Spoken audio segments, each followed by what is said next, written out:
As a men's rights activist, watching women's reaction to Taylor Frankie Paul's abuse video has been very frustrating. Women, this is not something that's new or rare. This happens all the time. Women abusing men and being that violent happens all the time, a lot more than you think. And men are less likely to report it and less likely to be recorded when they do. So the stats do not tell the whole story at all. Now, I've seen a few different reactions from women. Some of them are just straight up denying that it's abuse or saying he deserved it or saying it's reactive abuse.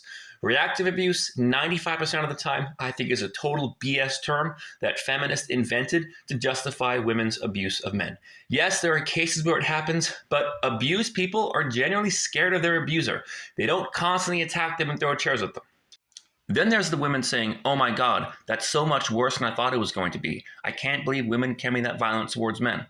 Well, again, we've been saying for years that that happens. Women can pick up a knife, women can pick up a stool, and women can throw punches.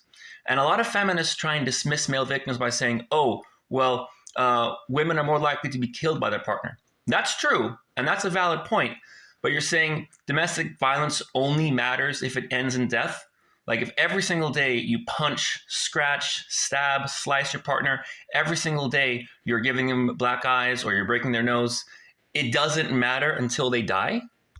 Now, all in all, I will say the majority of women do seem to acknowledge that she is the aggressor and the boyfriend is the victim and that domestic violence against men is in fact a real thing.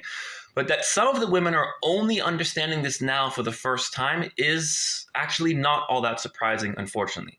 And I will say, when I'm on Reddit or Facebook and I see women defending Taylor or trying to dismiss abuse against men, and I click their profile, very often than not, we follow the same feminist groups. So do I think that feminist women are more likely to dismiss domestic violence against men and more likely to dismiss male victims? 100%. But it is nice that this story is getting some attention. I hate to use the word nice, and I hate the fact that I'm using this story as a foot in the door to talk about male victims, but frankly, I'll take whatever I can.